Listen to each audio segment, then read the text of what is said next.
The story begins in a dim forest where thin, twisted trees stand with trunks bent like bony fingers while dark mold and moss cover the ground. Dark leaves drift through the air beneath a cloudy, murky sky. This forest is filled with bizarre monsters that do not exist in reality. A purple monster lies over a young man and bites toward him while a knife is stabbed into the monster's neck and blood spills from the wound. The young man lies on the ground under the monster's jaws with saliva dripping over his face and says, "Damn it." The monster's huge mouth opens wide above the young man's head with rows of sharp teeth and its tongue hanging down toward him. Blood splashes through the air as he says, "If he dies here, everything ends."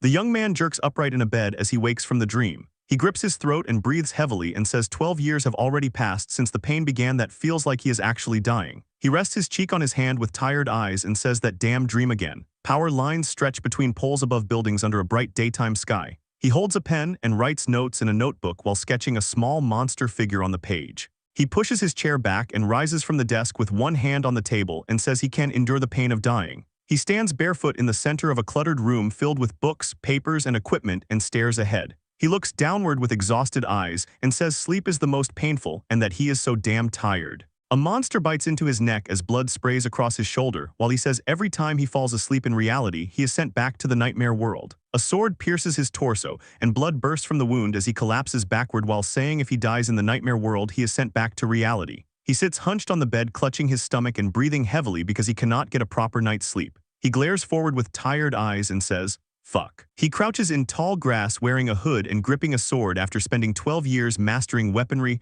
martial arts, swordsmanship, jungle survival, and military tactics to stop dying in the nightmare world. He moves through the grass with his sword held low and his cloak trailing behind him as he looks back startled. He drives his sword downward into a monster's head and blood sprays from the impact while saying because of his training he now dies less often in the nightmares. He stands in his room with one hand pressed to his temple beneath shelves filled with books and boxes. He presses his fingers against the side of his head and says the fundamental problem is sleep. A doctor sits behind a desk with her hands folded and says to try to find something he wants to do, and then he might be able to get a good night's sleep. He stares forward with tense eyes and says, "Something I want to do." He stands in the middle of a cluttered room facing tall shelves filled with books and boxes and says the only thing he wants to do is just fall asleep. He tilts his head slightly upward with his eyes closed and says he just wants to sleep soundly even if just once. Blood drips from his nose and mouth. Blood pours from his mouth as he grips his throat and says, "Ah." His eye stares forward in shock as he says, "What is this?" He falls to the floor and lies face down in a large pool of blood. He lies on the floor with his cheek pressed into the blood while it smears across his mouth and chin, and he says his body feels light and the persistent headache is gone. A wide open meadow stretches under a bright blue sky and fresh air fills his chest and head, and for the first time in 12 years he feels like he actually slept well. An eye-shaped opening shows treetops and sky as he wonders if he actually died. The view through the opening shows trees and cloudy sky as he wonders what this place is. The protagonist sits leaning against the massive roots of a large tree in a misty forest. He stares upward with wide eyes and realizes this is the nightmare world he suffered in for 12 years. He suddenly turns his head with a startled expression. A large reptilian monster with multiple eyes sticks out its long tongue behind the tree while the hooded man presses his hands against the sides of his hood. The multi-eyed reptilian monster opens its mouth with its tongue hanging out as it stares forward. The protagonist presses his shoulder against the tree and looks to the side while realizing he lost a large amount of blood. His body lies on the floor with his cheek pressed into a pool of blood, and he realizes he might really be dead. The protagonist sits on the thick roots of the giant tree and lowers his head. He stands in front of the massive roots and accepts that if he dies here, there is no reality to return to. He stares forward with wide eyes and declares that this place is now his reality. Reptilian monsters stand near the tree looking sideways while he remains above on the roots and says he knows what kind of place this is and what he must do to survive. The protagonist narrows one eye beneath his hood and decides he should not fight right now and instead head toward a bright place that monsters hate. He lowers his chin slightly beneath the hood and stays silent. He pulls a large curved sword from his waist and a sharp metallic sound rings out as he questions the strange feeling in his body. The protagonist suddenly leaps forward with the sword raised and declares he does not want to run away while the reptilian monster looks up with wide eyes. He stands holding the sword at his side and wonders if the strange feeling comes from sleeping deeply for the first time in ages or from this younger body. A large reptilian monster charges across the ground toward him while he stands facing it with the sword ready. The monster's multi-eyed head rushes forward with its jaws wide open and saliva flying. He tightens both hands around the sword hilt as his body screams at him. The protagonist lowers his head beneath the hood with a sharp glare and declares that he will fight and survive. His blade slices across the reptilian monster's body and tears through flesh as blood sprays outward. The protagonist looks back over his shoulder as blood splashes across his cloak and face. The monster's clawed foot slams into the ground and dirt, and debris burst outward. The monster's body jerks backward as blood pours from the deep wound across its torso. The monster collapses backward while he stands holding the sword at his side with blood dripping from the blade. Several bright pillars of light descend from the sky. The protagonist kneels with his sword planted into the monster while another monster's head lies in the foreground. His blade cuts into the monster's stomach as he reaches inside to pull out its core. He holds a glowing monster core in his gloved hand and looks down at it with a calm expression. The protagonist raises the core to his mouth.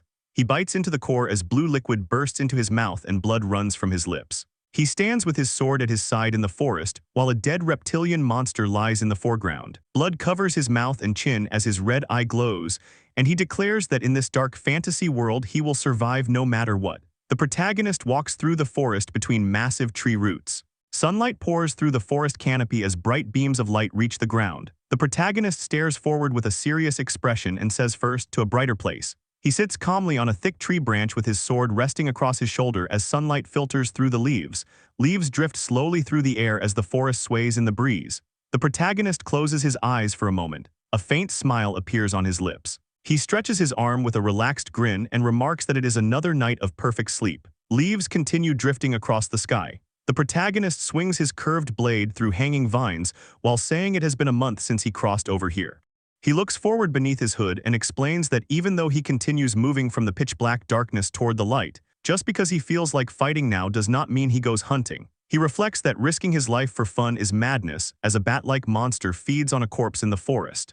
The protagonist watches from behind a large tree and admits he cannot help feeling the urge to fight. He lowers his voice and says the only time he hunts is when he needs food, then realizes he is getting hungry. In a flash of motion, he swings his curved blade and slices through the monster. A glowing blue core sits inside the monster's body as he says another reason to hunt is to obtain new power. The protagonist bites into the blue core as liquid spills from it. He wipes his mouth and explains that eating these gives him a chance to gain the monster's power. He sits quietly against a tree and thinks that ever since he started eating them, adapting to this place has become easier. He reaches toward his belt and recalls another fact he discovered. The protagonist pulls out a metal token and realizes this body seems to belong to someone with the status of a third-class mercenary, and he notices he can read the writing engraved on it. The token hangs from a cord as the words third-class mercenary echo in his mind. His eyes widen in a close view. He sits beside a tree looking forward as he realizes that the existence of a token like this means people must be living somewhere in this world. Sunlight pours through the trees ahead and he exclaims that he can see the light. His expression changes as he suddenly notices something unusual. The protagonist looks down at the ground in surprise and asks what that is as a line of sharp metal spikes lies hidden in the grass. A metal bear trap with jagged teeth lies open on the ground and he exclaims that it is a trap. He turns his head with a tense expression and says that means something. The protagonist leaps forward through the forest with his cloak trailing behind him and says there might be people nearby. Bright sunlight shines through the trees ahead. He stands in the clearing and looks down toward a small wooden house. His eyes widen as he looks forward and says it is a house. The protagonist raises his fist and knocks on the wooden door, then opens it while asking if anyone is there and if no one is home. He stands inside the house and looks toward a table where a book rests. He reaches out with his gloved hand and places it on top of the book, saying this is something. The protagonist holds the open book with both hands and looks down at its pages, saying it is called Demonic Realm Chronicles. His eye widens and a drop of sweat appears on his face as he stares at the book in shock. He leans forward while holding the open book and says the history of this place and the terms used are recorded quite meticulously. The protagonist stares ahead with a serious expression and says that for him to survive in this world, this book is absolutely necessary. A boot suddenly presses against the wooden floor with a sharp sound. An older man appears from behind with a crossbow aimed at him and asks who he is. The older man keeps the crossbow aimed forward and says to answer clearly or he will put a hole in his head. He looks to the side with a faint smile and says he is glad to see a person, but wonders if the man mistakes him for a robber. The protagonist raises his gloved hand toward the older man while the crossbow remains aimed at him and says not to misunderstand, explaining that he entered the remote house out of curiosity. The older man glares forward and tells him to get lost, saying he has no business with him. The protagonist stands beside the table with the book lying in front of him and says he understands. His gloved hand presses down on the cover of the book as he speaks.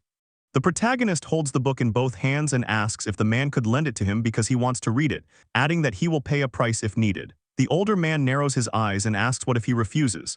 The protagonist looks forward with a tense expression and says he absolutely needs this book to survive here. He pulls a dagger from his waist as his cloak shifts and says in that case. He stares forward with glowing red eyes and says he might just become a robber.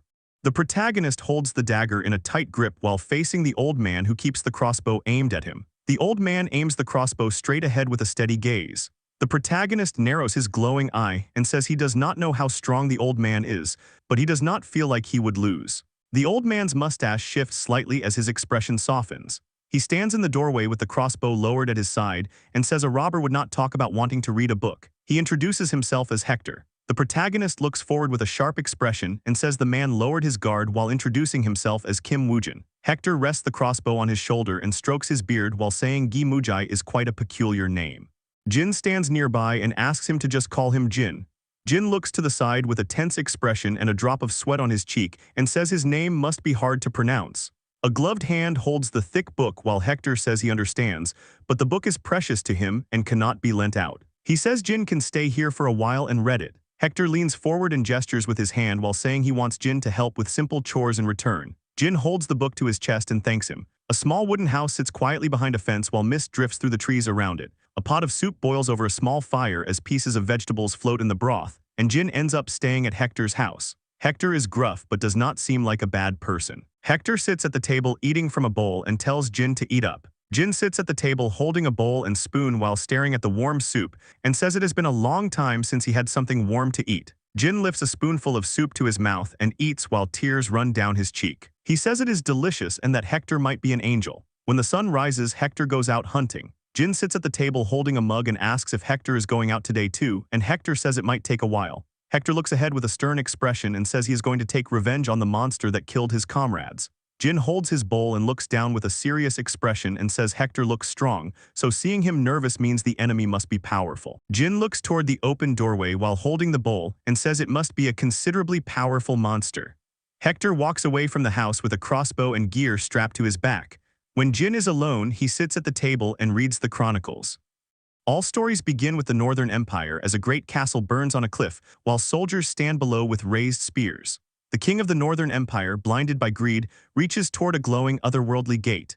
The king opens the otherworldly gate said to hold the truth of all creation and immense power as red light pours out over him. On that day the calamity begins as countless glowing eyes appear within a dark opening. Powerful monsters pour out from the otherworldly gate and spread across the land, turning the north into a demonic realm in 9 years. Humanity unites many factions to form the Order Alliance, and the alliance builds a barrier to stop the spread of the demonic realm. Jin closes the book resting on the table with his hand. He rests his chin on his hand and murmurs in thought that there is a lot of useful information, but something still bothers him. Jin sits at the table with his hand on the book and says the deeper you go into the demonic realm, the stronger the monsters become. He wonders if the monsters became weaker as he moved toward the light. Hector runs across the grass with a crossbow in his hands as wind trails behind him. Jin rests his hand against his mouth and looks forward with a serious expression while wondering how deep inside the demonic realm he had been wandering. Hector runs forward with wind whipping around him as he moves at high speed, while Jin wonders how strong he is in this place. Several wolf-like monsters charge forward through the forest while a large white wolf with glowing red eyes lunges ahead of the pack. Hector lowers his body while gripping the crossbow as he rushes forward. A massive white wolf leaps through the air with its jaws open. Hector's boot slams against the ground as he braces himself.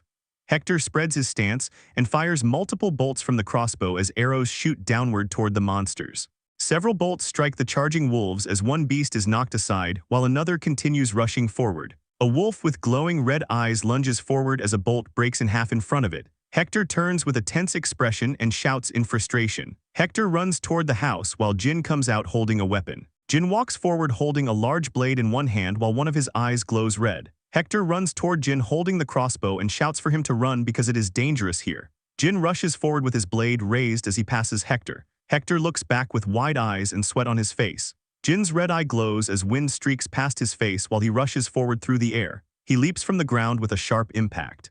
Jin descends from above with the blade raised while a massive white wolf looks up at him. The white wolf rears back with its jaws open and claws raised. Jin drives the blade straight down into the wolf's body as blood bursts outward. The blade splits through the wolf as Jin continues the downward strike. The wolf's body crashes onto the ground while several beasts stand behind it. A large brown wolf lowers its head and bares its teeth while growling. Hector stares forward with wide eyes and sweat on his face and says, "Oh my God." Jin stands with his blade extended to the side as blood arcs through the air, and Hector says he took down the werewolf in a single slash. The massive werewolf lies split open on the ground with blood spreading beneath its body. Hector stares at him in shock while gripping the crossbow as Jin calls out Hector's name. Jin looks down with blood on his cheek and asks if this monster is considered strong. Hector faces him and asks if he is asking whether a werewolf is strong. Hector narrows his eyes and answers that it is incredibly strong. Jin looks ahead with a calm, sharp gaze and says, "I see." Jin stands facing the pack of wolves with his blade lowered at his side and says he will hear the details after dealing with the rest. Several wolves stand in the forest with their teeth bared. Jin grips his blade and narrows his glowing eyes as he says they do not look that strong and there are about 40 of them, just enough to screw him over if he is careless. Jin lowers his stance and aims his blade toward the pack as he says instead of fighting all of them, he will slice the throat of the one that looks like the second in command and shatter their morale. Jin's eyes narrow sharply. A massive brown wolf with glowing blue eyes stands at the very front of the pack as Jin identifies it as the target.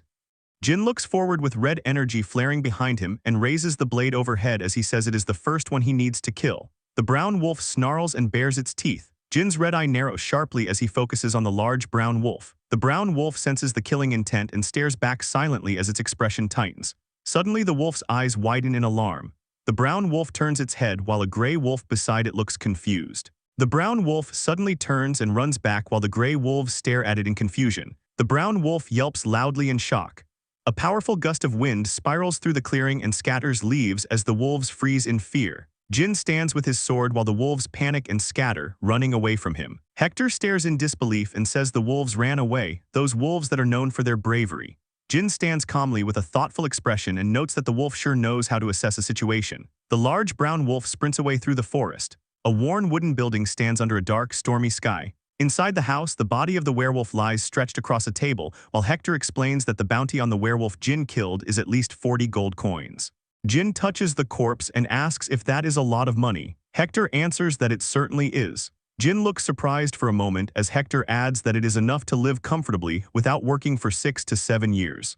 Jin looks again at the werewolf and questions why such a weak monster would have such a high bounty. He continues thinking that if a trash monster like a werewolf has such a huge bounty. A small smile forms on his face. Jin's lips curl into a faint smile as he thinks that whenever he needs money he can simply hunt and kill monsters like this. He reflects that life here might be easier than the last 12 years. Hector places a small pouch of coins, bundled jerky, and a folded map on top of the werewolf's fur-covered body. Jin sits beside the corpse and looks at the items as he says this is a werewolf pelt, while Hector stands nearby holding the map. Hector rests his hands on the werewolf's body and tells Jin to take the map, go to Pioneer Village, and find Jacob at the marked location. The pouch of coins drops onto the werewolf pelt as Jin looks at it and asks if it is okay for Hector to give him something this valuable. Hector looks down toward Jin and says he killed the werewolf, so he is simply paying the price and that he also had a grudge against that creature. Hector extends his hand forward. Hector reaches out toward Jin and thanks him for getting revenge for him, adding that he hopes they meet again if the opportunity arises. Their hands clasp firmly together. Jin grips Hector's hand and thanks him for everything. A small wooden house stands quietly at the edge of the forest. Jin walks away from the house carrying the rolled pelt and a sack over his shoulder, while Hector stands watching from the doorway. Jin walks down a forest path with the large bundle of pelt strapped to his back and the sack hanging from his shoulder. He turns his head slightly as he walks while a creature stands on top of a rock in the distance. A large beast with long curved horn-like appendages stands on the rock with its head raised. The beast raises its head and lets out a low growl while its blue eye glows. Jin walks toward a large wooden gate where armed guards stand watch as he arrives at Pioneer Village. Jin looks ahead at the settlement and says this is Pioneer Village. Jin stands at the open gate with the rolled pelt strapped to his back while a guard holding a spear faces him, and he notes that the town is quite well stocked for a small place. Jin walks through the village street carrying his bundle while several townspeople turn their heads and stare at him. Jin glances sideways while a group of men behind him watch him closely. Jin walks past a muscular bald man with crossed arms while he thinks that everyone seems on high alert because he is a stranger they have not seen before. People stand along the street watching as Jin walks away with the large pelt on his back, and it becomes clear that in a world like this the thing more dangerous than monsters can be people. A wooden tavern sign with a mug and fork hangs above the entrance. Jin walks into the tavern carrying the rolled pelt and sack, while patrons sit at tables drinking and playing cards, and a waitress carries a tray of mugs. Jin walks past the tables while several men glance toward him. Jin sets the large rolled pelt and the sack onto the counter as the bartender looks at him and offers him a beer. Jin looks at the bartender and says he will pass on the drink and instead asks if he knows where he can find a man named Jacob. A man sitting at the counter turns toward him. The man holds a knife and a piece of food and says he is Jacob and asks what he can do for him, while Jin thinks this guy is Jacob and says he has the face of a scammer. Jin turns slightly and says he was sent by Hector, explaining that Hector told him he could sell a werewolf pelt if he met him. Jacob jerks backward in shock as the knife slips from his hand, while Jin presses his hand against the rolled pelt on the table, and Jacob shouts in surprise and asks if Hector killed a werewolf. Jacob grabs the large rolled pelt and pulls it closer while Jin watches him, and Jin notes that Jacob assumes Hector killed the werewolf and decides there is no need to correct him. Jacob stares down at the werewolf pelt draped over the table with wide eyes and says it is a real werewolf pelt. Several men stand nearby watching as Jacob holds the pelt while one man says Hector may have finally done it and adds that even if he is old, Hector is still Hector. Jacob's mouth curls into a grin as he murmurs that this is as expected. Jacob bares his teeth with a fierce grin and says he knew Hector could pull it off. Several men crowd around Jin while one man grips a knife and another clenches his fists, and Jin stiffens in reaction. Jin turns his head sharply toward them and asks what they are doing. Jacob pulls the werewolf pelt over his head like a hood and raises a clawed paw toward Jin while telling him to get lost while he is asking nicely and says he will spare his life. Jin looks toward Jacob and calls him a scammer while asking if he has always done business with this intention when Hector trusted him. Jacob tilts his head with a smirk beneath the werewolf pelt and tells Jin to watch his mouth, saying Hector lived too far away and supplying him caused a loss. Jacob lifts the werewolf paw over his shoulder and grins while saying he needs the pelt to make up for the losses he accumulated. Jin stares forward with a cold expression as his eye glows red, and he questions whether he should kill him before deciding he should not. A hand rests on the table as he says he cannot kill a person over a pelt and calls the man a shitty bastard. Beer splashes across Jin's face as Jacob throws the drink at him. Jacob holds the empty mug beside his face and smirks while telling Jin not to try to be clever and to get lost. Jin sits with his back turned as drops of beer run down his hair and cloak while he remains silent. Jin walks away from the counter while Jacob stands behind him holding the empty mug and the sack rests on the counter. A mug tumbles across the floor leaving a trail of spilled beer as several armed men stand around Jin with knives and tense stances. Jacob smirks while holding the sack on his shoulder and tells Jin it was a smart choice. Jacob's expression tightens as he notices something and lets out a confused sound. Jin grabs a large wooden table and flips it upward as the furniture lifts into the air. Jin stands with his back toward the room and calls out to Jacob. Jin turns his head with a red glowing eye and says that if someone intended to scam from the start, they should have aimed for the neck instead of the back. Jacob's eyes widen beneath the werewolf hood as he exhales sharply and says he takes back what he said about Jin being smart. Several armed men rush forward with weapons raised while Jacob watches from behind and says the kid does not know the value of his life. A man lunges forward swinging a large blade down toward Jin while shouting for him to die. Jin bursts forward with his cloak whipping around him as his eyes glow red, and he says that people like them probably would not make him feel guilty even if he killed them. A man swings his blade downward and Jin ducks low beneath the strike as the weapon slams past him. The attacker grips his sword with both hands and shouts that Jin is strong and fast. Jin lowers his gaze with a cold expression. Jin slashes through the attackers as blood sprays across the floor, and one man collapses backward while another leaps toward him. A bald man raises a heavy weapon above his head and swings it down toward Jin. The weapon slams into the floor with a violent impact as debris bursts upward while Jin stands beside him unharmed. Jin drives his shoulder into the edge of a wooden table and pushes it forward. The table crashes into the bald attacker and knocks him backward. The bald man recoils behind the overturned table and mutters in alarm. A blade slices downward through the air toward Jin. Jin lunges forward and slashes upward with his sword as blood sprays across the floor. Jin stands still with blood streaked across his face while his red eyes stare forward. Jacob stares forward with wide eyes as sweat pours down his face and mutters in shock while wondering where such a monster appeared from. Jin crouches among broken furniture and fallen bodies as multiple attackers rush toward him with raised weapons while Jacob thinks a fighter this strong should be known in this area and that at this rate he will die for nothing. An attacker leaps through the air with two blades raised, while another swings a fist toward Jin as Jin twists low between them and cuts the leaping attacker in half. Jin slams his elbow into a man's side as the attacker's body jerks from the impact. Jin drives his fist straight into another man's stomach as blood bursts from the wound. A blade sweeps across the air. Jin slices across a bald attacker's torso as blood sprays along the arc of his sword. Jin stands over a fallen man with glowing red eyes while the defeated attacker lies motionless on the floor. Jin with a bloodied cheek stares forward with one glowing red eye while his face remains tense and motionless. Jacob with a terrified expression shouts that everyone should run. Two men inside a wooden house sprint toward the door while one looks back in alarm. A man crashes through the wooden wall and flies outward as broken boards and glass scatter through the air. Jacob lies on the ground staring ahead in shock with his body pressed against the dirt. His eyes widen in fear as he stares forward and shouts in shock. A large red wolf with glowing blue eyes stands with its jaws open and teeth bared as he shouts that it is a red wolf and asks why this monster is in the village. Jin lands behind Jacob with a sword raised while Jacob lifts both hands in panic. The red wolf faces Jin while several villagers recoil behind him with their hands raised in fear. Jin stares at the wolf with a questioning expression. The wolf bares its teeth and barks loudly as saliva flies from its mouth.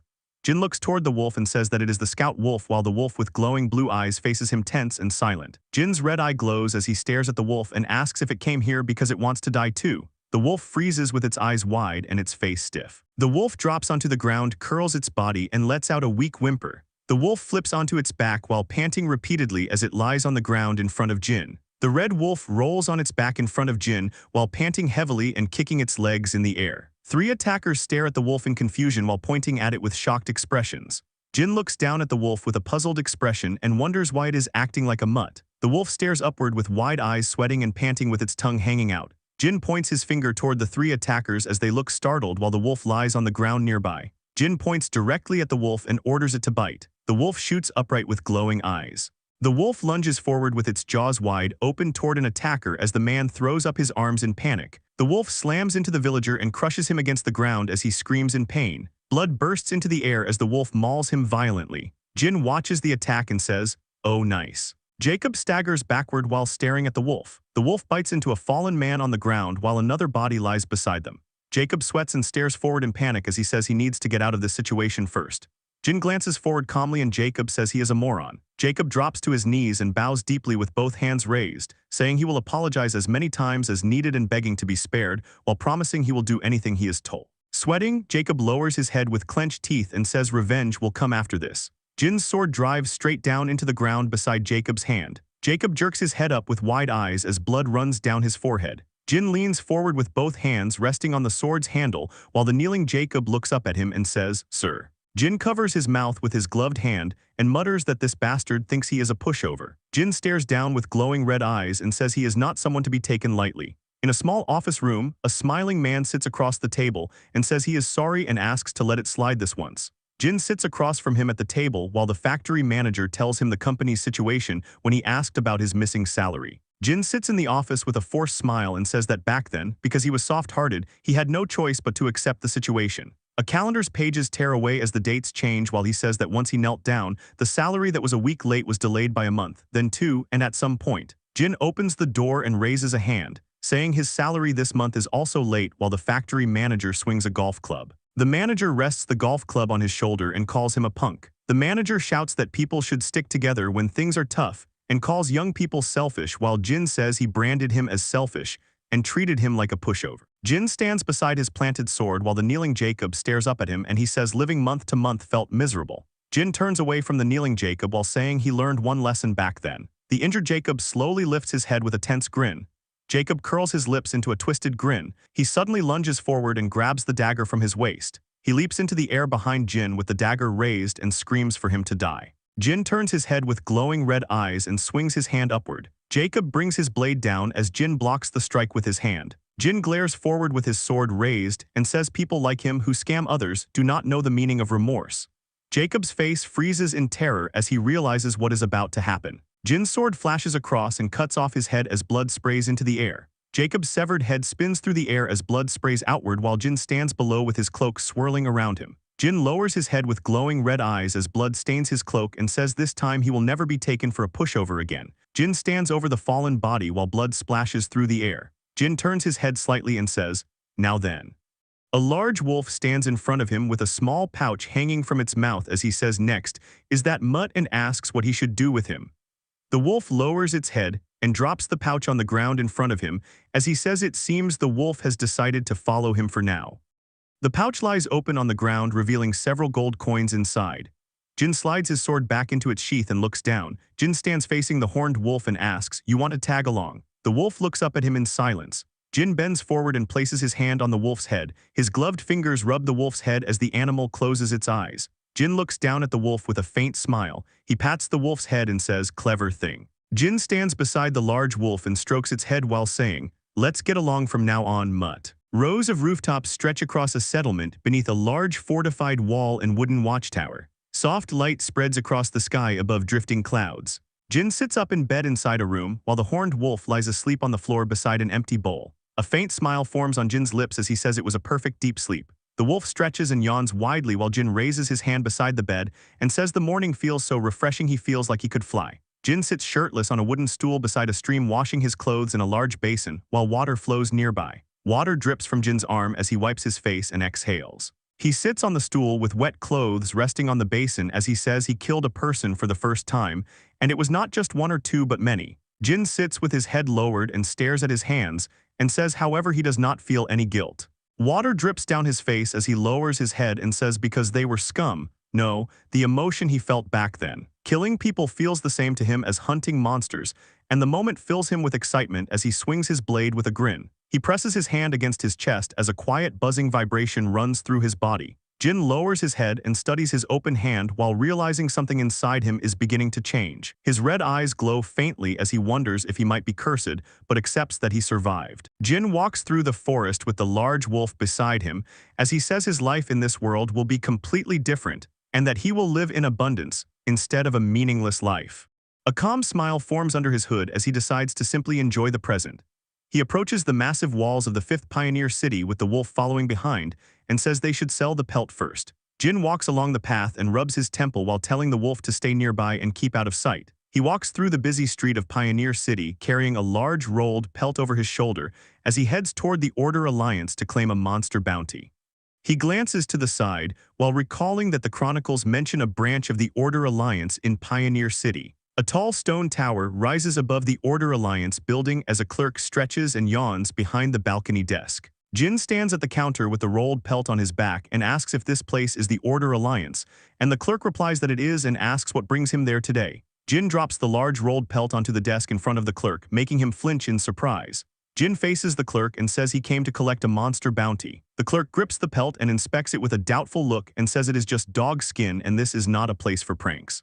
The clerk's eyes widen as he leans closer to the pelt and suddenly tells him to wait. He grabs the pelt and shouts that it is a werewolf pelt while Jin stands beside the counter watching calmly. Sweat runs down the clerk's face as he stares at the pelt and asks if Jin caught it himself. Jin looks at him and replies that he did earlier. Jin sits alone at a long wooden table inside a large room.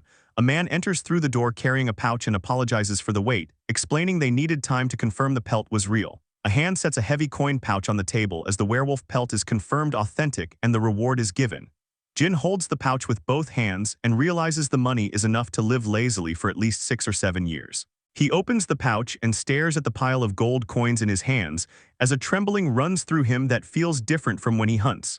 A smile spreads across his face while coins spill across his palm as he realizes money is definitely a good thing. He turns his head toward a voice calling out and answers with a questioning look. The man stands in front of him and asks if he would be interested in taking another request because he has a favor to ask. Jin leans forward with a faint grin and repeats, "A request." The man scratches the back of his head and explains that a monster recently appeared at a nearby quarry and it is causing serious trouble. Inside the quarry tunnel, 2 workers hesitate at the entrance as red glowing eyes stare from the darkness while it is said the quarry has become dangerous because of monsters, preventing bloodstone mining and pushing the city to the brink of ruin. A miner lies on the ground while another man grips a liquor bottle as it is said the monster there is stronger than a werewolf. The man gestures toward Jin and says he believes Jin can handle the job. Jin looks at him and asks what kind of monster it is. A monstrous skull-like creature with glowing red eyes appears in the man's description as he says its name is Mad Skull and that it carries a bounty of 70 gold coins. Jin turns his head slightly as he recalls reading about Mad Skull in the chronicles. A huge skull-faced monster looms over Jin as he faces it with his sword drawn, remembering that it is a creature he has already fought before. Mad Skull has a hardened skull and burning red eyes. The creature's glowing eye glares from the darkness as it shows insane aggression and strength far beyond a werewolf. Jin's eye widens as he remembers that it took him a month to kill the monster the first time because he died about 28 times. The man gestures across the table and asks Jin if he thinks he can subdue the monster. Jin tilts his head slightly and stays silent. His eyes glow red as he smiles and answers, "Of course." The quarry spreads out beneath tall rocky cliffs with mining structures and a dark tunnel at its center. Jin walks along the stone path overlooking the quarry and says the workers could not operate for a while because of Mad Skull. He stands at the quarry entrance and looks toward the dark mine, deciding it is best to finish the job as quickly as possible.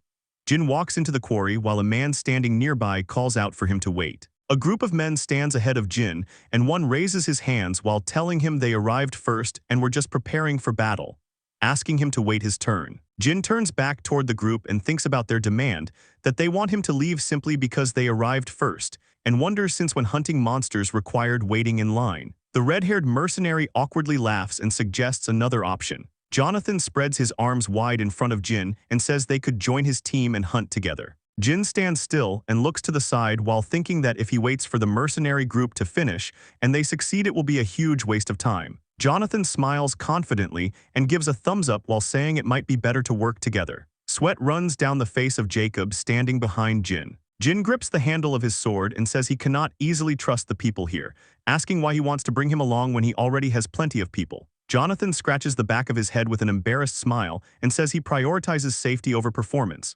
Jonathan faces forward with a calm smile and says it would be a big help if Jin joined them because he seems strong.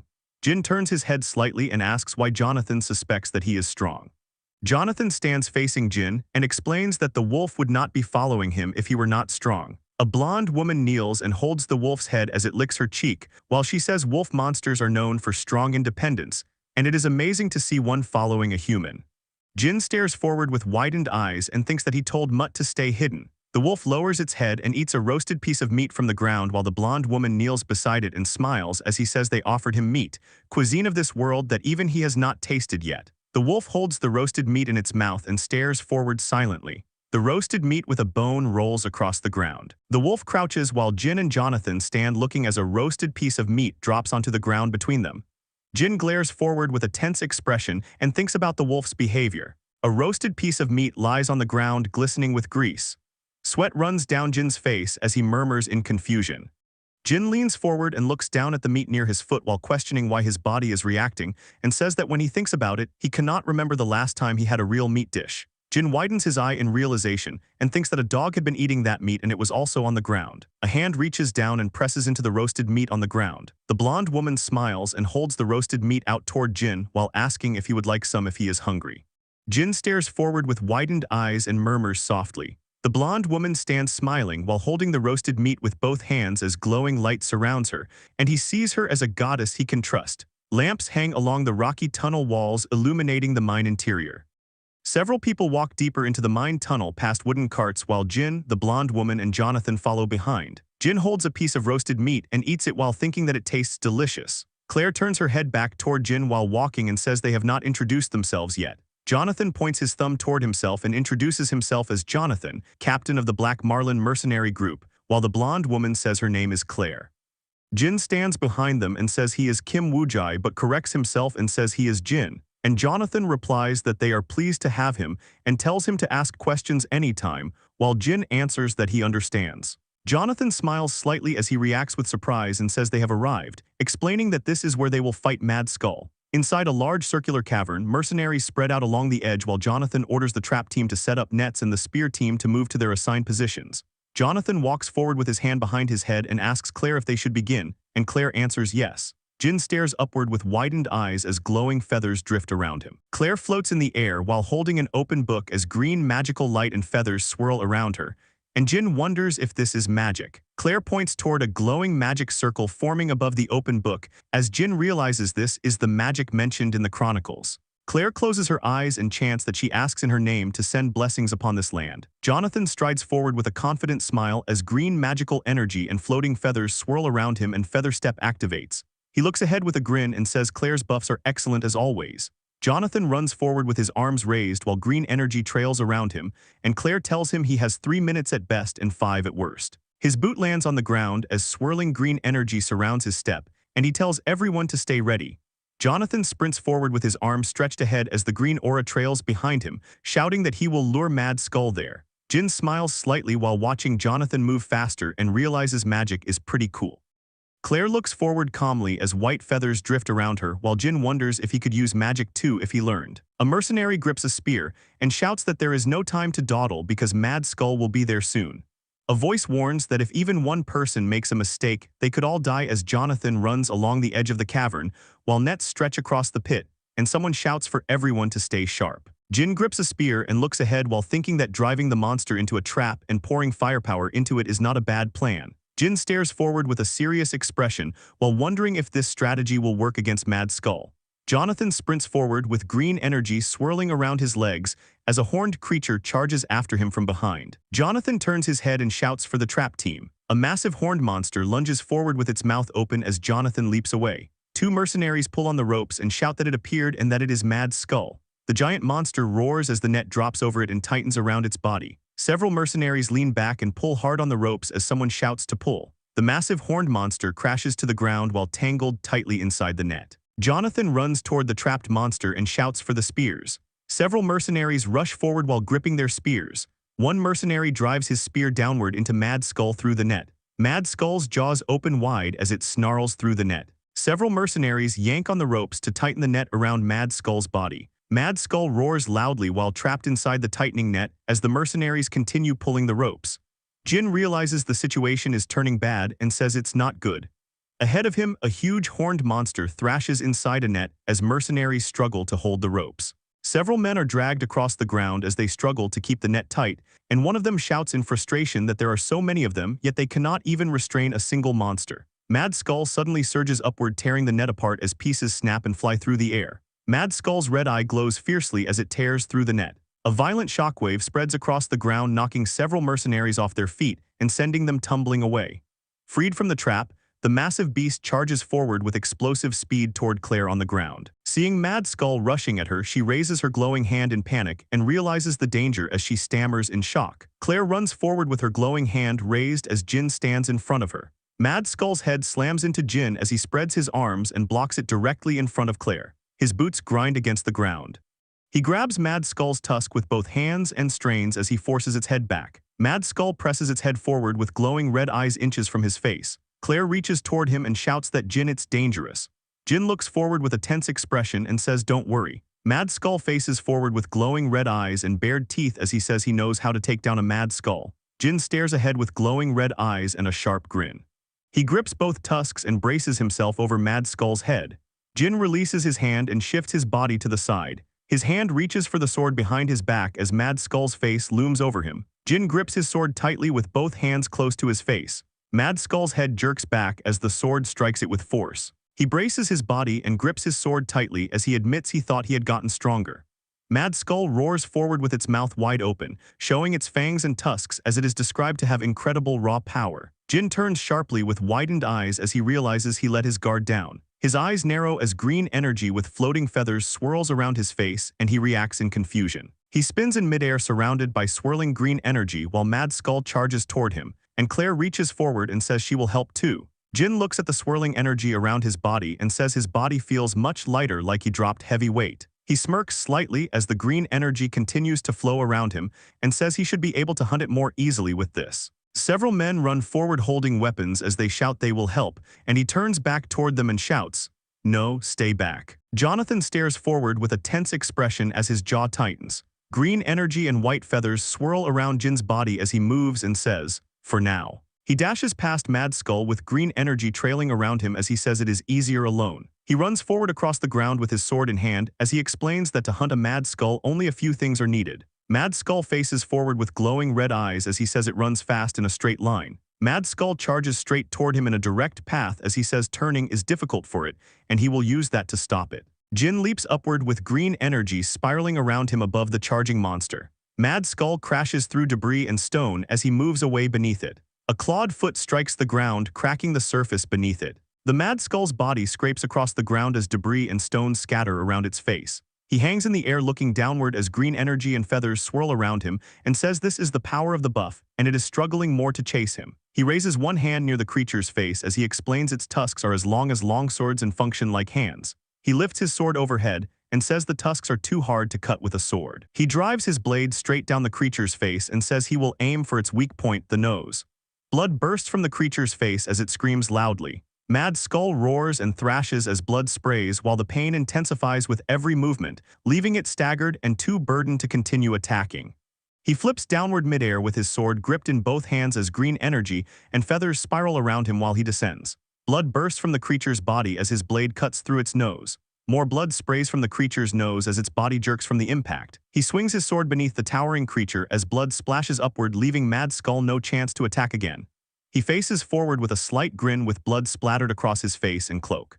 A group of people run out of a large stone gate holding weapons as dust lingers in the air. They stand looking over scattered rubble and broken structures as one asks what happened and another says to find Jin first. Claire and Jonathan stare ahead with wide eyes as Mutt slides past in front of them. Mutt stands with its body lowered and teeth bared as it growls. Claire stares ahead wide-eyed while Jonathan grips her shoulder and looks forward in shock. Mutt throws its head back with its jaws wide open and roars loudly as Claire stands behind and asks if it is telling them not to interfere. Mutt stands on the ground facing forward while the group gathers behind it and Jin stands ahead of them. Jin looks down with a calm expression as someone calls out that he made it back alive and asks what happened to the Mad Skull. Jin faces the group and says there is no Mad Skull now, and Jonathan responds in confusion. Mutt stands on the corpse of the fallen Mad Skull as Jin says all that is left is pork.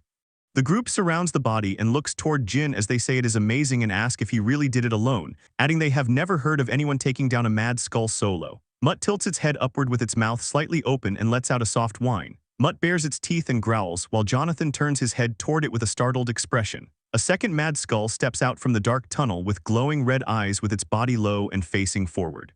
The Mad Skull glares forward with its eyes glowing red and its tusks bared. Jonathan grips his spear and shouts that it is a Mad Skull and orders everyone to prepare for battle. Claire steps forward with her hand raised toward him and tells him to wait. Mad Skull lowers its head beside two small piglets standing near its legs as it is revealed that it has piglets.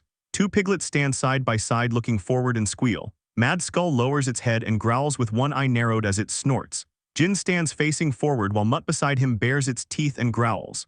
Mad Skull stands near the tunnel entrance with its head lowered beside the piglets as they stay close to it. The group stands facing the Mad Skull and its piglets while the creature remains in front of them and someone says they are leaving. Jonathan stands with his spear lowered while Claire looks uneasy, and he says the creature must have been planning to raise its young here and adds that she feels bad. Jin looks ahead calmly and says he is glad it left peacefully. A quiet city street lies under the night sky with the full moon overhead identified as 5th Pioneer City. A closed building with a wooden door and a hanging sign sits along the street with warm light glowing from the windows. Jonathan stands with his arms spread wide at the table as the group around him cheers, and he praises everyone for finishing without serious injuries, and says he is happy they caught the Mad Skull. He leans forward with a confident grin and gestures with his hand as he announces the highlight of the hunt, and says it is time for settlement. Several men around the table raise their fists and shout in excitement as food and drinks sit spread out in front of them. Claire sits at the table holding a sack while Jin behind her crosses his arms, and she says the reward was supposed to be 70 gold coins, but this looks like more. A bag filled with gold coins sits open on the table as he says it is thanks to him making a fuss over it. An image of two Mad Skulls and piglets appears as he explains there were two of them and the job was more dangerous than expected, so he demanded a bigger reward. Jonathan spreads his arms wide behind several sacks of gold as he declares the reward is 110 gold coins while the others cheer. Jin stands with his arms crossed facing him and questions why they still received the money despite not fighting the mother, and Jonathan responds hesitantly. Jonathan smirks with his hand over his mouth and says he told a little white lie. Two men grin and give thumbs up as they laugh, and one says that is their captain, and if you do not get caught it becomes the truth. Jin stands with his arms crossed and exhales as he calls them interesting people. A hand grabs Jin's shoulder from behind as he turns his head slightly and Jonathan calls out. Jonathan holds Jin by the shoulder and says he is thinking of giving half of the earnings to Jin and asks if anyone has a problem. Jin looks to the side with a surprised expression and repeats half of it. Jonathan smiles calmly and says they would have died without him and asks him to accept it happily. He keeps his hand on Jin's shoulder while facing the group and says the increased reward is enough for everyone to split and that it is what they all want. Two men sit at the table smiling, and one gives a thumbs up while laughing while another raises the mug beside him. Jin touches his cheek with one finger and looks forward as he acknowledges the buff and the trap were a big help. A hand grips a foamy mug on the table as he says it seems not everyone here is bad. Jin raises a mug high while Jonathan pumps his fist, and he shouts that he will pay for all the drinks tonight as the group cheers.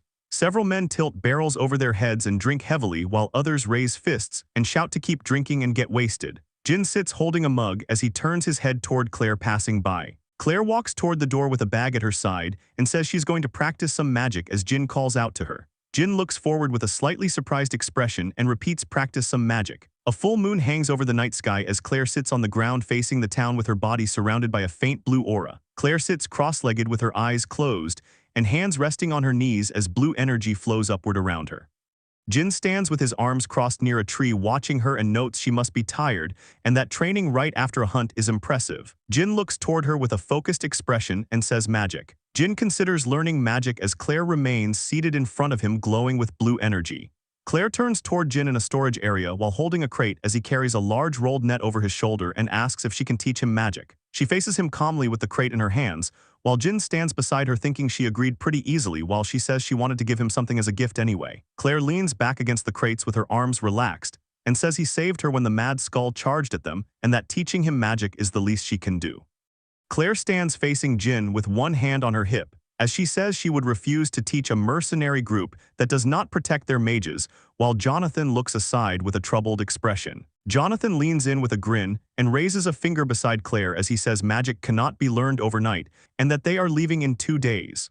Claire faces him with a serious expression as he laughs and suggests Jin should come with them, and she questions why a strong hunter like him would follow mercenaries like them. Jonathan places his hand on Jin's shoulder and smiles with his eyes closed as he says a brave wolf is usually most comfortable alone and that it would be rude for them to intrude on his journey. Jin looks forward with a flat expression and says he has nothing to do and feels pressured by the situation. Jin stands beside Jonathan and Claire as he asks about their next destination, and Jonathan raises both hands while Claire grabs his vest and says it is the 4th pioneer city where there is a big job. Jin turns his head slightly and says he was already planning to go there and asks if he can accompany them. Jin lifts a large rolled net and awkwardly says he could learn magic along the way while Jonathan and Claire grin with flushed faces and give a thumbs up as they remark he is terrible at lying and that they hooked him. Jonathan wraps an arm around Jin and grins widely while Claire leans against him with her eyes closed, and he says it is a coincidence and that it is great to have a reliable ally.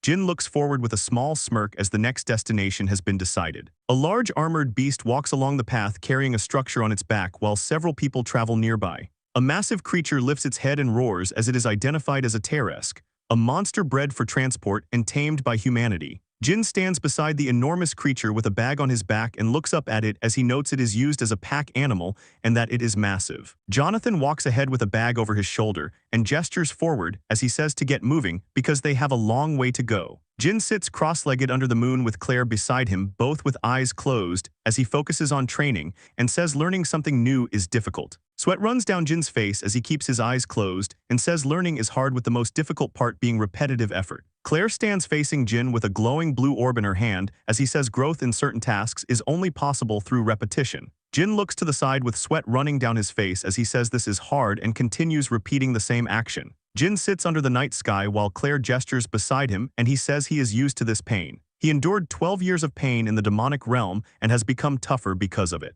Jin sits cross-legged under the moon as leaves fall around him in silence. Jin opens his eyes slightly as a faint blue stream of energy flows near his face and he focuses on it. A small blue spark forms and drifts upward as he recognizes the sensation. Claire clasps her hands and leans forward with excitement as she says he succeeded in feeling the magic, and Jin turns his head and asks if that was mana. Jin looks forward with a slight smile and says it took 10 days just to feel mana and that it is difficult. Claire kneels beside him with her hands resting on her knees and smiles as she says he is slow but still excellent and that some people never feel mana at all. Claire reaches into her pouch and pulls out a small bottle as she says they will move on to the second stage. She tilts the bottle and pours glowing blue liquid into a shallow dish as it ripples with light. Claire raises one hand calmly and looks at Jin as she tells him to undress. Jin turns his head toward her with a startled expression as she clenches her gloved fist in front of him. Leaves drift under the bright moon in the night sky. A glowing blue droplet falls from her fingertip into the liquid below as she says, "Excuse me." Jin turns his head in confusion and asks what she is doing. Claire presses her gloved hand against his back and a glowing magic circle spreads across his skin, forming intricate symbols and lines. She calmly explains that she can inject mana into his body with it and that she is creating a path. The formation completes covering his entire back as she says it is done and tells him she will begin injecting mana, asking him to focus and feel it carefully. Jin closes his eyes and responds quietly. In the next moment, the circle flares to life. A surge of blue energy pours into his body, and his entire figure lights up as streams of mana cascade through him. The power intensifies, spiraling upward under the moonlight as his muscles tense. Jin clenches slightly as the sensation overwhelms him and realizes the feeling is on a completely different level than before. Deep inside, glowing currents begin to spread, branching through his body like veins of light. He senses something thicker than blood moving within him. Claire watches from behind and asks if he can feel the mana. Jin steadies himself and answers that he can feel something flowing inside his body. Claire closes her eyes and speaks calmly, telling him he has taken the first step to using magic and that there are 3 basic stages. A glowing figure presses a hand over a magic circle as bright energy erupts downward, and she explains the stages are feeling mana, storing it, and then utilizing it. Claire places a hand on her chest and looks forward, saying since he succeeded in the first stage, they will move to the second. Jin sits upright with his eyes closed and one hand raised as blue energy surrounds him while she says she will control the mana and send it toward his heart, and tells him to hold his breath sensation to create a vessel. Jin tightens his expression with sweat running down his face as he says he is preparing to store the mana in his body. Claire sits behind him with her hand on his back as a surge of blue light bursts outward, and she says she will start. A glowing magic circle spreads across Jin's back as streams of blue energy rise around him. A distorted insect-like creature attacks another monster from behind as its glowing eyes appear against a dark splattered background. A large insect-like creature with glowing eyes bites into another monster as its wings spread against a dark splattered background. The creature's body twists forward, showing its segmented torso and long limbs. Its back arches as its wings and abdomen stretch outward in a distorted pose. A cluster of red glowing eyes fills its head, all staring forward. Claire's eyes widen as sweat forms on her face, and she looks forward in alarm while questioning the ominous energy. She turns her head sharply to the side as blue energy streams past her. She thrusts both hands forward toward Jin's back as a swirling blue vortex forms at his lower back. Her eye trembles with tears and sweat as she realizes her mana is being absorbed and fears it will all be drained. A sharp tail wraps around Claire from behind as her body jerks backward from the impact. Mutt lifts Claire into the air with its tail as blue energy trails around her body, while Jin sits cross-legged nearby within a swirling blue aura. The red wolf lowers Claire to the ground as she lands on her feet and stares in shock, asking if it is the red wolf. The red wolf lowers its head and glares at her with glowing eyes. Sweat runs down Claire's face as she looks ahead and wonders if it came to help her. Jin steps toward her with his arm raised and calls out to her.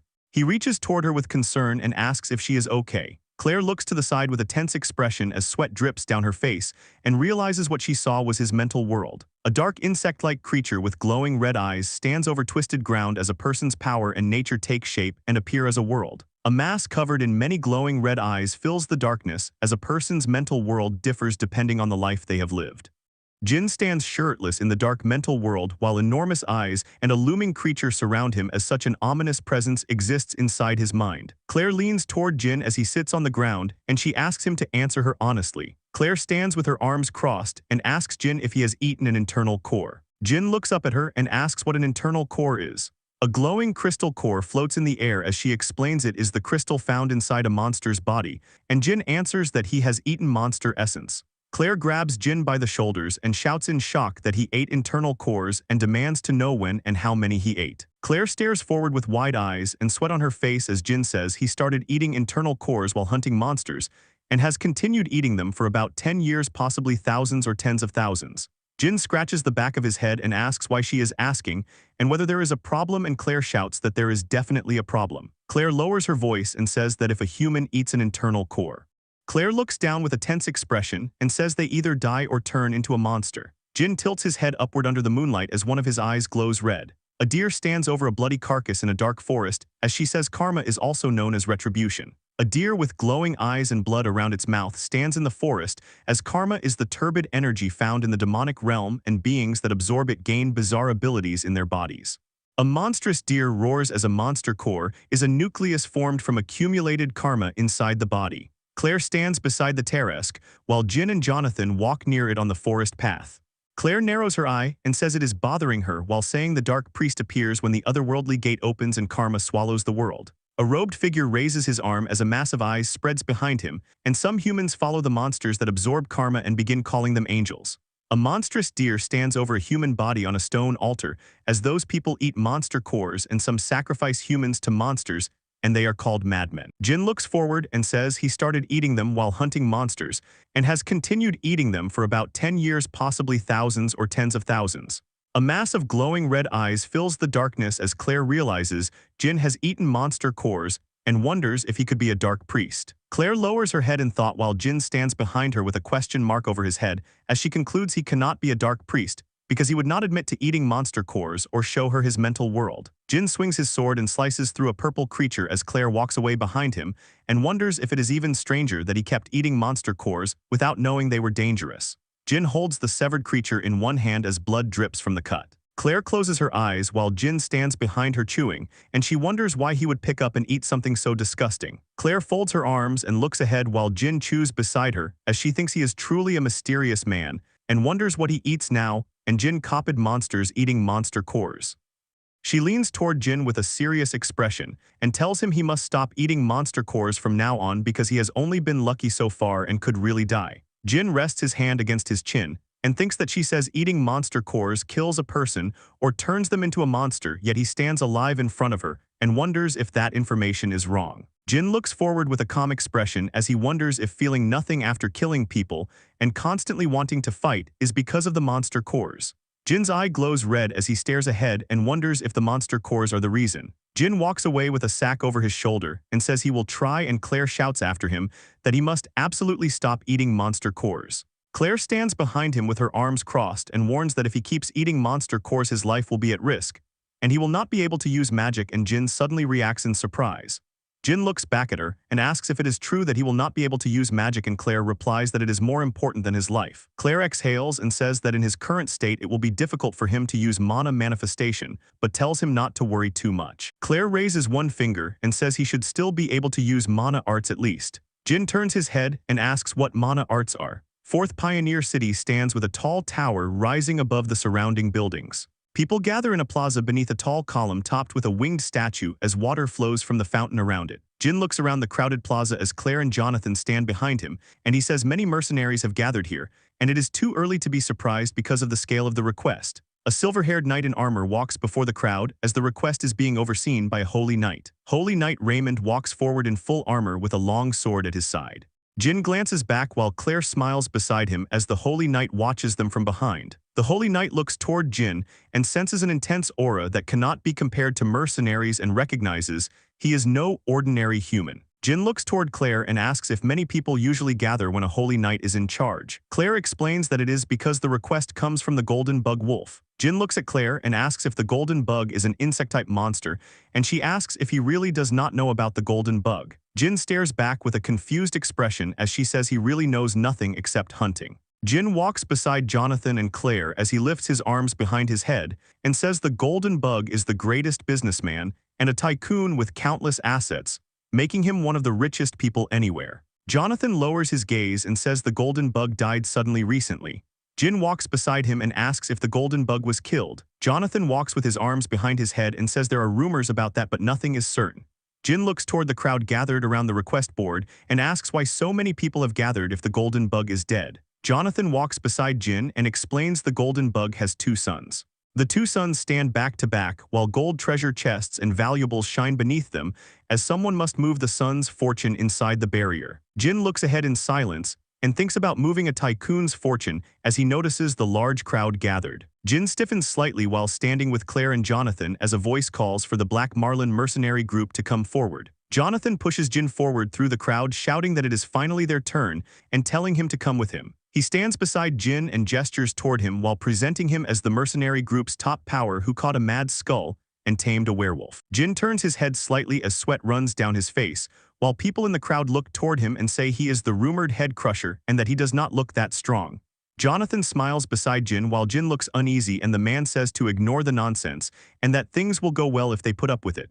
The silver-haired Holy Knight Raymond looks forward with a calm expression. Jin and Jonathan stand in front of the request board, while Raymond announces that the Black Marlin mercenary group will receive a reward of 100 gold coins and must depart tomorrow at sunrise. Jonathan clenches his fist and shouts for them to go while Jin raises his fist beside him and says they are paying 100 gold coins just to move luggage. He smiles confidently and gives a thumbs up while explaining that half of the payment is for the labor and half is for the name value, which is how the hiring fee is set. Jin looks forward with a calm expression as sweat runs down his face, while Jonathan says they got a great rate thanks to Jin's name value as the head crusher. Jonathan stands beside Jin and explains that head crusher is the nickname attached to him, while an image of Jin crushing the head of a monster appears above them. Jin exhales with a tired expression and says whoever came up with that nickname has terrible naming sense.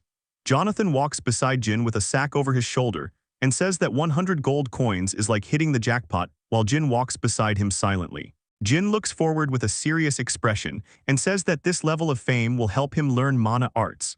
A large building stands under the moonlight as lamps glow from the windows, and the place is identified as the mercenary group quarters. Inside a crowded arena, a fighter battles another man while people around the ring shout for him to kill and tell the opponent not to run away. A fighter's fist slams into another fighter's face, snapping his head back from the impact. Claire stands near the arena railing and asks if Jin will be okay participating in the arena, while a fighter in the ring raises his arms in victory, and Jin wraps bandages around his hands. Jin tightens the bandage around his fist and says he plans to draw their attention and learn mana arts while Claire watches him with a worried expression. Jin stands inside the wooden arena adjusting the bandages on his arm as the Chronicle explains that holy knights are beings who become interested when they see someone strong. Raymond looks forward with a calm expression as the Chronicle explains that if they acknowledge someone's strength, that person can receive good treatment. Jin stands in the arena facing an opponent with his fists wrapped and says this will not be too hard for him. Jin looks toward the arena stands and says this arena is where fighters risk each other's reputations and that he will draw the Holy Knight's attention here. Jin strikes his opponent's face with a fast punch and calls it the first one. An opponent's arm swings across and hits Jin's face from the side. Jin's fist slams into the opponent's face and blood bursts outward as the man's head jerks back from the impact. Jin grabs the opponent's head with both hands as the opponent's body recoils. Jin drives his head into the opponent's face. The opponent's body whips backward through the air as Jin stands with one leg raised and the crowd cheers that the head crusher is living up to his name. Raymond lifts a mug and drinks while looking toward the arena as Jin realizes he has drawn attention. Jin swings another punch into a different opponent's face and thinks that just drawing attention is not enough and that the real start is now. Jin spins and kicks an opponent across the head as he thinks he must defeat more fighters to make the Holy Knight take him seriously. Jin drives his knee down into another opponent's head while thinking that defeating 2 or 3 fighters like this should be enough. Raymond stands at the balcony railing watching the arena while Jin thinks that the Holy Knight will wonder where someone like him came from. Jin stands in the arena with defeated fighters lying on the ground around him and thinks about defeating many opponents. Jin looks toward the balcony where Raymond and the red-haired knight stand while thinking that a real knight would think like this. Raymond turns his head toward the red-haired knight and tells Rex to fight that guy. Rex looks forward with a tense expression and reacts in disbelief at being told to fight a mere mercenary. Jin stands below the balcony while Raymond and Rex look down at him as it becomes clear that when that moment arrives, that is when things truly begin. Jin looks forward with a calm expression and says he refuses, declaring that this is how negotiations to learn mana arts begin. Rex stares forward with widened eyes and reacts in shock. The mercenary dormitory stands under the night sky as the full moon shines above the building. Claire looks ahead with a worried expression and remains silent. Jonathan looks forward silently with a tense face. Several people in the arena crowd stare toward the ring with confused expressions, and one of them asks what is going on. Rex grips the railing and shouts down at Jin, demanding to know why he refuses. Rex clenches his fist and grits his teeth in anger while Raymond looks forward calmly beside him. Raymond stands at the railing and looks down at Jin while asking if he is hurt anywhere. Jin raises one bandaged hand with a relaxed smile and says he is not hurt at all. Raymond narrows his eyes and asks why Jin is refusing the duel. Jin stands in the arena with one hand on his chest and tells the Holy Knight that he is a mercenary who chases money and power and cannot fight a Holy Knight apprentice for free. Jin looks up with a confident smile and says they should make a bet. Raymond looks down thoughtfully and says that for a bet to work, both sides must have something they want, and asks what they could possibly want from him. Jin crouches beside a fallen fighter while looking up at them and says that even if he is not a grand enough figure to boost their reputation, he does have an ungodly amount of money. He lifts a heavy money pouch filled with gold coins as it swings in his hand. Jin stands in the arena holding the pouch while the crowd reacts in shock and someone shouts that he is suggesting gambling with a Holy Knight. Rex glares forward with clenched teeth and angrily calls Jin a bastard. Raymond reaches out and grabs Rex's shoulder as Raymond shouts that they do not need Jin's money. He looks forward calmly and says instead. Jin looks up at 2 figures in robes standing behind a wooden railing as Raymond says they will waive all liability for any damages sustained during the fight. Raymond looks down from the balcony and says that is what they want. Jin smiles and taps his chest with his finger, saying he will tell them what he wants after the duel is over, as he thinks that without paying any settlement, he can beat Rex as much as he wants, and says he accepts. Rex tightens the bandages around his hand while standing across from Jin in the arena. Rex stares forward with a tense glare as sweat marks and shadows cover his face. Jin looks straight ahead with narrowed eyes and a calm expression. Spectators lean over the railing and shout encouragement, while pointing toward the arena saying to go for it and betting their fortune on Jin. Jin turns his body slightly while Claire stands behind him with her hands clenched, and Jonathan crosses his arms and tells Jin to give a signal if it becomes dangerous, and Jin answers not to worry. Jin tilts his head with a confident smile and says he will win. Rex stands in the arena looking forward while asking how far he should go, and Raymond answers from the balcony to give it his all. Raymond looks down toward the arena with narrowed eyes and says Jin will certainly not be an easy opponent. Rex stands with his back to the viewer as golden energy swirls around his body, and he clenches both fists while saying he understands. Several spectators lean over the railing and shout excitedly as they notice mana arts and cheer for the Holy Knight. Rex plants his foot on the ground as golden energy spirals around his leg. Rex rushes forward with golden energy trailing around him as he closes the distance toward Jin. Jin turns his head with wide eyes and thinks Rex's speed is on a completely different level. Rex's fist crashes into Jin's body with a burst of golden force. Jin's face tightens with blood at the corner of his mouth as he realizes that taking a clean hit from an attack like this could kill him. Rex's arm drives forward through the air with golden energy streaming around it as Jin watches closely and calls the mana arts interesting. Jin raises his bandaged hand in front of his face and blocks the incoming strike. Rex drives his glowing fist straight down toward Jin with golden energy bursting around the impact point. The blow explodes against Jin and throws him backward across the arena floor. Jin wipes the blood from his mouth with the back of his bandaged hand, and Rex asks if his name was Jin. Rex glares forward with golden energy flickering around his fist, and says Jin may be a renowned mercenary in the demonic realm, but he is still just a wild beast, and he will make him regret looking down on a holy knight. Spectators lean over the railing in shock as they say the Crusher is being pushed back, and that even an apprentice holy knight is on another level, while one man shouts that he might lose all his money. Claire watches the fight with a tense expression and murmurs Jin's name. Raymond stands with his arms crossed and watches the arena silently. Rex rushes forward surrounded by spiraling golden energy as Jin raises his arms and braces while sliding backward. Jin shields his face with his bandaged hand as the golden force crashes toward him. The impact blasts Jin backward across the arena floor. Raymond touches his chin and wonders what this strange feeling is. Jin crosses his arms in front of his body and blocks as golden strikes crash against him, while the observer notes that when he fought the other mercenaries, he defeated them all with a single strike. Raymond narrows his eye and observes that Jin's movements right now are extremely passive and wonders if he is hiding something. Rex shouts angrily with his teeth clenched. Rex leaps high into the air with golden energy spiraling around his arm and drives a glowing fist downward. The glowing strike slams toward Jin as he deflects it across the arena. Jin leans aside and extends his hand as Rex's glowing strike crashes into the balcony beside him and shatters the floor.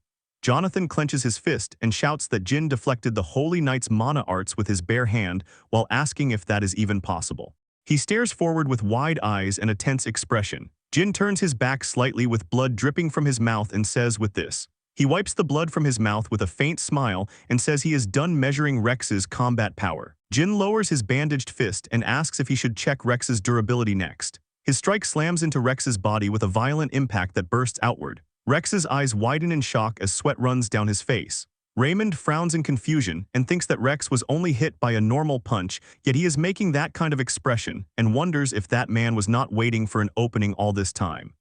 Rex bends forward and coughs violently while Jin stands calmly beside him, and the knight realizes Jin was simply savoring the fight. Jin looks down with a faint smile, blood still on the corner of his mouth. Jin bends down and says he hit Rex pretty hard, yet he is still enduring it, and wonders if that is thanks to Rex's mana arts as well. Rex, sweating and breathing heavily, says he is curious. Jin cracks his fingers and says he wants to see just how many hits Rex can endure. Rex's expression tightens in confusion as he senses someone step forward. Raymond raises his hand toward Rex and calmly says stop, adding that it is Rex's loss. He faces forward with a stern expression and says they will grant what was promised, telling him to end it here. Jin stands with a relaxed posture, his bandaged hand hanging at his side, and says he was just getting started and calls it a buzzkill. He forms a faint smile with blood smeared on his lips as he remains still. He concludes that his plan was a success. The crowd leans forward with raised fists around the arena as they shout in excitement. Jin stands facing the two knights on the platform. A large mansion stands under the night sky with a fountain in front. This place is Golden Bug Wolf's mansion, A man bites into a large piece of meat as grease drips from his mouth. Two shirtless men sit at a table covered in food and tear into meat with their hands.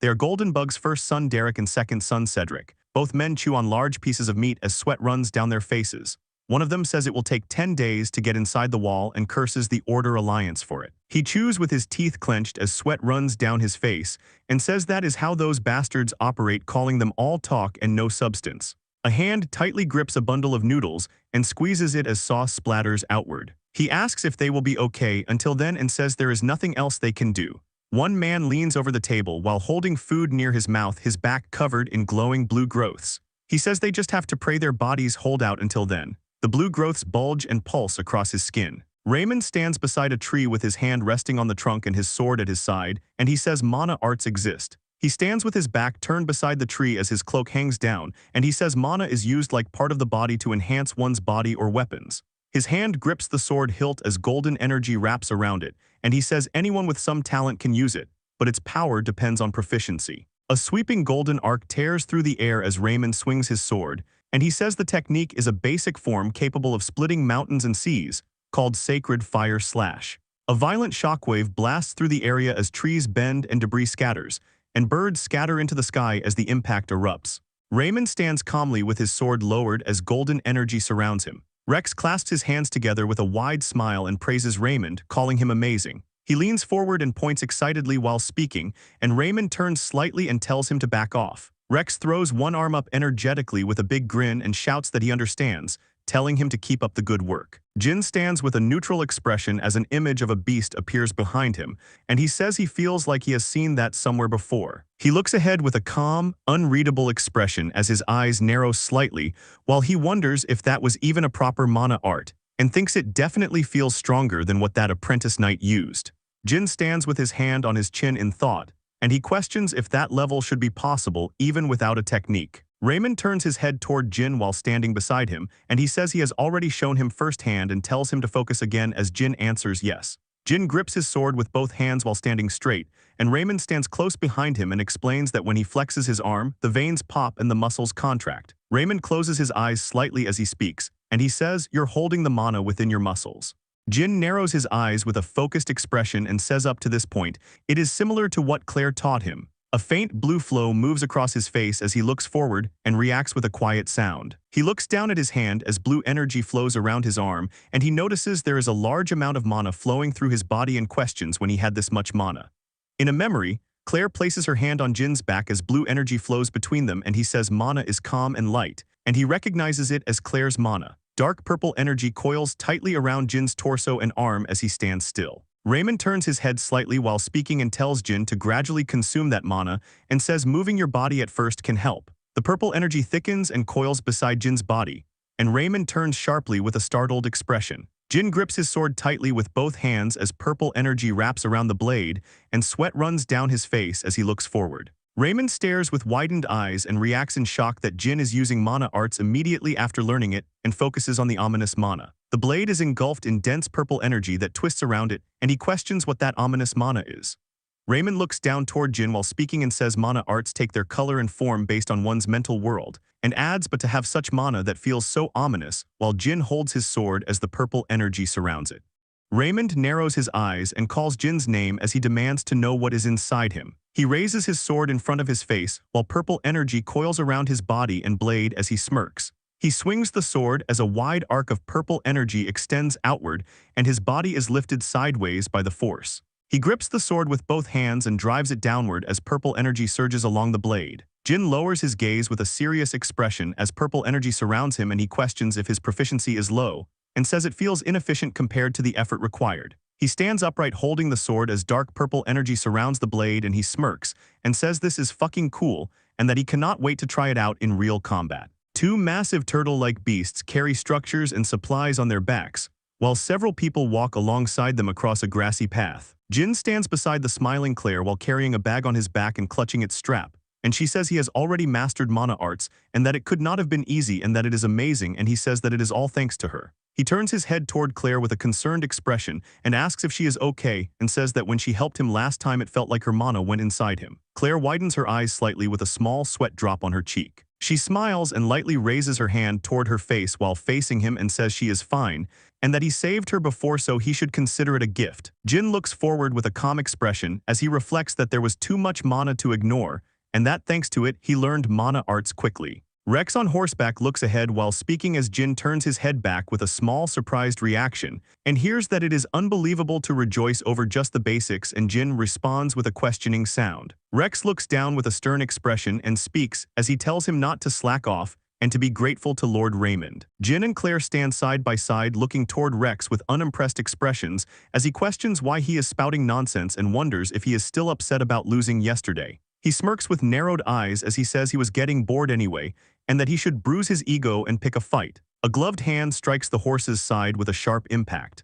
The horse jerks its head up with its eyes bulging and teeth clenched as it neighs loudly while Rex yanks the reins in shock. Raymond sits upright on his horse while looking forward as Rex speeds away down the path, and he says Jin should understand, and that he will keep him in check while Jin thinks what a shame. Raymond rides past Jin while a voice shouts "You idiots" as Jin stands beside him and reacts with confusion. Food and dishes scatter through the air as containers break apart, and a voice off-screen shouts that they are hungry and demands it be brought faster. Jin rests a bag over his shoulder and looks toward the distance with a neutral expression as he says it looks like something is going on over there, while Raymond in front tells him not to worry about it.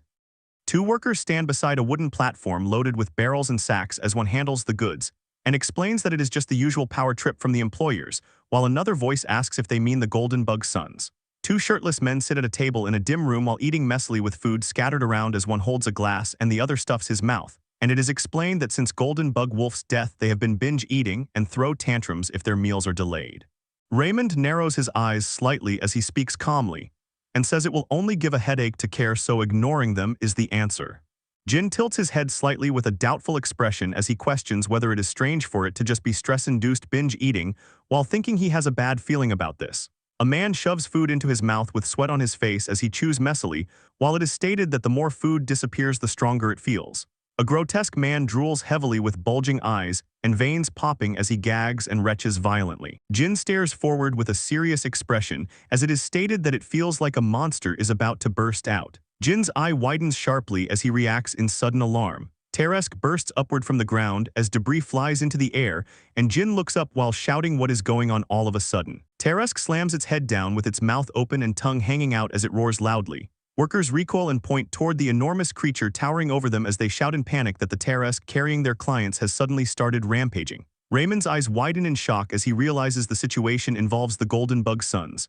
Raymond shouts Rex, while Rex pulls the reins hard and Rex responds immediately, "Yes, sir." Raymond raises his sword as golden energy surrounds him, his cloak whipping with the surge of power. Both knights launch forward in a coordinated charge, cloaked in glowing aura, as Raymond commands that the client's safety is their top priority and orders them to calm the Teresk even if they have to kill it. Below them, the massive creature's body heaves as the response understood. Echoes. Multiple long dark spikes pierce upward from within the Teresk's body, tearing through it from the inside. Debris including tables, barrels, and wooden structures erupts into the air as something massive forces its way out. A horrifying mass of writhing tentacles bursts forth, ending in a grotesque circular maw filled with teeth, letting out a piercing screech. Nearby, Claire recoils in shock, shouting, "Is that an abomination?" While Jin looks up, repeating in disbelief, "An abomination." Claire stares forward with wide, trembling eyes and sweat on her face, as she says that a human turned into a monster because of the demonic realm's karma. Jin lowers his gaze with one eye glowing red as he says that is what an abomination is while repeating a human turned into a monster. Raymond exhales softly with his lips slightly parted as air escapes. He leaps upward with his sword glowing gold as he swings downward toward the massive creature's body looming above. Raymond drives a vertical golden slash straight through the creature's body as the attack sacred fire slash splits it open from top to bottom. He continues the downward motion of his strike as the creature's body separates along the glowing cut and blood sprays outward. Raymond turns his head sharply with a wide, shouting expression as he yells Rex. Rex rushes forward along the ground, gripping his sword with both hands while looking up at the falling split creature. Rex swings his sword in a wide arc as a glowing golden slash slices through the creature and shatters it into spinning fragments. Chunks of the creature's flesh and broken pieces scatter across the ground as dark blood splashes outward in multiple directions. The creature's circular mouth lined with teeth churns violently as its fleshy interior twists and writhes. Raymond turns with a shocked expression and wide eyes as he shouts its body regenerated. And wait. The monstrous creature looms directly behind Rex with its split mouth fully opened and glowing red eyes glaring downward while a voice calls out Rex. Rex turns his head with tense eyes and clenched teeth as he says, "Damn it." Raymond charges forward with his sword glowing gold and raised over his shoulder as he shouts Rex, while the monster's open mouth looms above Rex as he glances back. A severed arm tightly grips a sword as it flies through the air with blood trailing from it while the creature swallows Rex's body. Jin stares forward with widened eyes and a tense expression. Claire and two men beside her stare ahead with shocked expressions as their bodies stiffen in alarm. A gloved hand grips a weapon, while blood sprays across the arm as Raymond lunges upward beneath it with a focused expression. Raymond narrows his eyes and grits his teeth with a tense expression as he says, "Damn it." He raises his glowing sword overhead as golden energy swirls around him, while the monster's head faces him with blood dripping from its mouth. Raymond swings his glowing blade downward as he unleashes sacred fire slash, and a bright golden arc cleaves through the monster's body with blood spraying outward. The monster's split mouth convulses as chunks of flesh tear apart and blood sprays outward while it roars. Raymond falls downward through the air with his cape flaring as he shouts Rex above the writhing monster's body. Raymond braces himself against the creature's surface with both hands while leaning forward and shouting, "Rex, hold on. I'll save you soon." Tall dark tendrils rise sharply from the ground around the fallen monster as they stretch upward in multiple directions, while Raymond stands near it and shouts, "You can't give up." Jin turns his head with a tense expression as his eyes narrow slightly. Several long tendrils plunge downward toward Raymond as he crouches beside the monster's body. Jin grabs Raymond around the torso and pulls him away as spinning wind arcs cut through the attacking tendrils around them. Jin lands while holding Raymond in his arms as dust and debris scatter outward. Raymond collapses forward onto the ground with his body slumped and blood staining his side. Jin turns his head with a tense expression while people behind him look on in panic and shout that the Holy Knight is down and ask if they are all going to die at this rate. The grotesque monster stands upright with its swollen body and multiple tendrils writhing upward as its red eyes glow intensely. The monster's circular mouth opens wide at the top of its head with rows of teeth exposed, while narration states that the abomination is a human who turned into a monster. Jin stares forward with glowing red eyes and a serious expression as he questions if continuing to consume internal cores will make him become like that someday. The monster's massive mouth gapes open with its tongue extended toward Jin standing below ready to attack, while the narration states that worrying will not solve anything and that he needs to get rid of the abomination. Jin dashes forward with his cloak sweeping around him as multiple tendrils whip past him and the words "incredible digestion" appear. He spins his body and slashes through the thick tendrils with his sword, cutting across their surfaces in a sweeping arc. The monster's upper body liquefies and reforms as its flesh drips and reshapes, showing that its regeneration is endless. Jin twists his body while slipping between thick whipping tendrils as this fight becomes a battle of attrition. The monster's circular mouth remains wide open with jagged teeth exposed as its body sheds and regenerates while he states he must find its weakness while saving stamina. A massive tendril slams into Jin's raised blade as he braces and blocks the impact. Jin plants his feet wide and swings his sword in a powerful arc, cutting through the air with force. He grits his teeth and tightens his expression while saying, "Damn it," as his cloak ripples around him. A spear spins rapidly through the air with sharp motion lines cutting across the sky. In the distance, Jonathan throws a spear at full force as it blasts forward with a shockwave toward the creature and splits the tendrils apart on impact. Jonathan stands in the distance facing Jin while smiling and saying, "We'll help too," as Jin turns his head toward him. An open glowing book floats above an outstretched hand as light shines from its pages while a voice declares, "Thy sword." Claire floats forward with her cloak and hair flowing as blue magic surrounds her body, and she raises a glowing orb while declaring, "Shall thwart evil." Two fighters step forward gripping their weapons as blue energy wraps around their legs while dark tendrils rise around their feet. A man raises his spear overhead and shouts, "Its regeneration is slowing down thanks to the magic." While others behind him yell, "Stop the severed pieces from reattaching. And we have to pull our weight too." Jin turns his head slightly with a focused expression. Jin's lips curl into a small smile as he thinks not bad and notes they were not all scared out of their minds. Dark viscous droplets fall from above and splatter onto the ground, forming ripples as they land. The creature's face bulges outward as glowing red eyes stare ahead, while black fluid leaks from its eye sockets and viscous tendrils writhe across its head. Jin narrows his eyes and slightly parts his lips as he says its energy just changed. The creature's upper body twists unnaturally as another distorted face protrudes from its shoulder, with its mouth hanging open. Multiple grotesque faces emerge across the creature's shoulders as it roars with its mouth wide open and red energy surrounds it. A distorted face with glowing eyes stretches across the creature's shoulder as a voice exclaims, "Huh, there's faces on the abomination's shoulders," and declares those are the golden bug sons. Long black tendrils shoot outward from the creature's body in all directions as it stands with both arms raised. Several elongated tendrils whip through the air at high speed, leaving blurred trails behind them. A tendril slams into the ground and spreads into a dark mass as a fighter recoils with his arm raised and shouts, "Damn it," while another voice yells it stole the flesh back. Several elongated tendrils rise upward from the creature's shoulders as fleshy lumps form at their tips and sway in the air.